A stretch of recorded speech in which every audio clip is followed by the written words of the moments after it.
It is 10:47.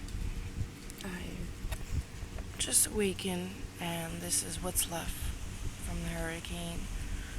Um, we actually didn't get hit as bad as we thought that we would, as nothing but wind at the moment, and there's trees moving and branches and leaves everywhere. So I haven't turned on the news yet to find out what actually is really going on at the moment. But it's just quiet, everybody's inside their homes. And this is what's left here in Queens.